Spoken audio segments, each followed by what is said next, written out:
Puppet, yet another network automation tool that's available to us, but it's really a fan favorite of system admins. It's really distracting.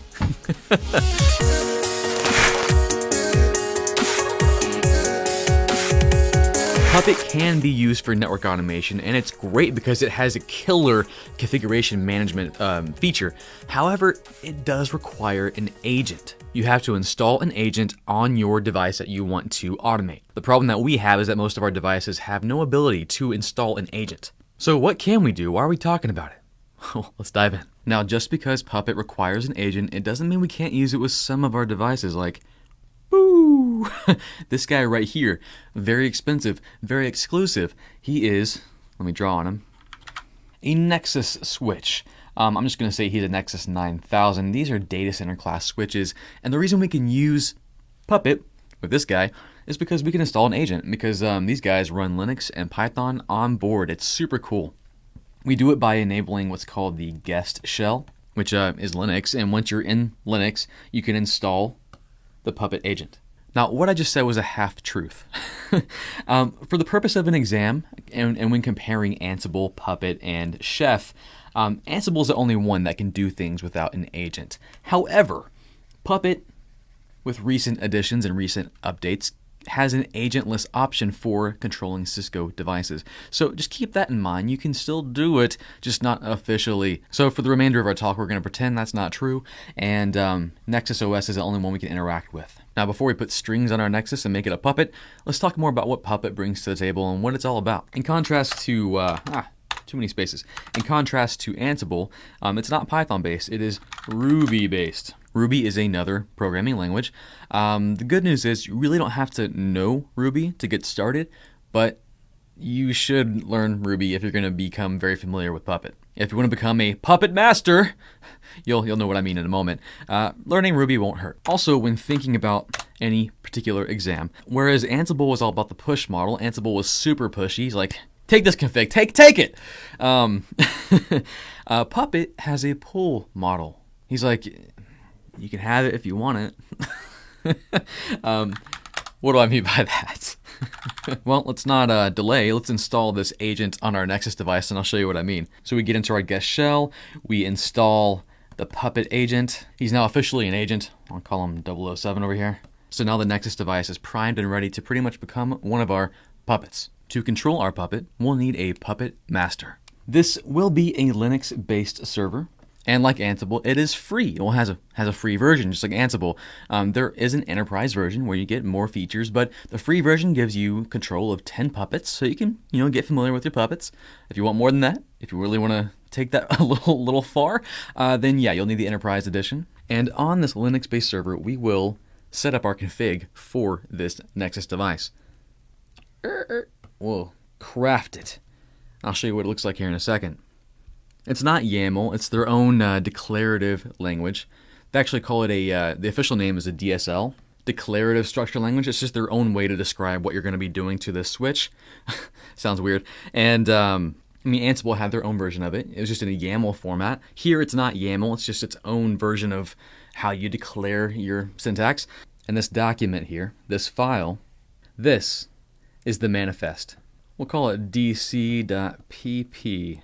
.pp is what you'll see as the manifest file. And very similar to the playbook in Ansible, it's a set of instructions that we're going to have executed on our device. But it is different. And I declare, I had to do it, just popped into my head. It's declarative, whereas Ansible was imperative. So Ansible is more like, hey, here, change your host name, here's some OSPF config, here, change your interface stuff. Puppet is more like, here is how I want you to be. Be this. Here's the state I want you to be in. This is your configuration, Mr. Nexus device. Become it. And I keep saying here is really going to be in reverse. So once we set up our agent on the Nexus device, he will check in with the manifest saying, hey, am I good? Puppet Master, is my configuration okay? And if there are any changes, he'll pull them right down. Otherwise, he's good. By default, he'll check in every 30 minutes. Of course, that's a thing you can change. Now, I do want to show you what the manifest will kind of look like for network configurations, but I want to give you some more insight on how it's kind of organized. So at the top level, kind of getting back to the hierarchical look of things, you have a module, which is how you can have a bunch of manifests organized. And then we could use something called classes to organize the manifest file. And then we have resources, which are similar to tasks in Ansible. They just list what's going to happen, how a change is going to occur on the Nexus device. For example, you, Mr. Nexus, will run OSPF. It will be OSPF process 1, and it will be whatever.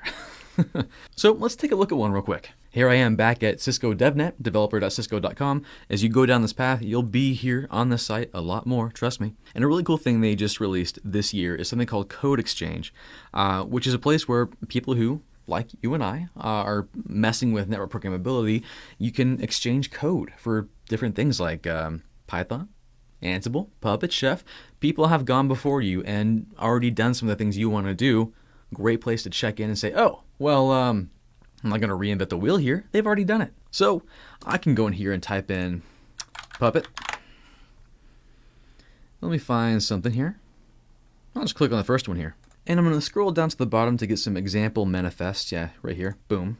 Take me there. So here we have an example of a OSPF configuration in the manifest.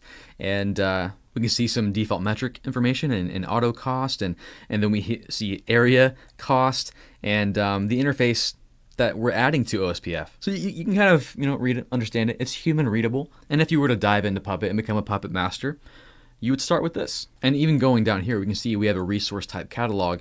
This looks very familiar to what we kind of saw in Ansible, right? Like the Ansible modules where you can interface with the banner and Cisco command config and all those things. Pretty similar. Now that example I just went over earlier where I had the Nexus device, kind of check in with the manifest and say, hey, how am I doing? And he's checking in.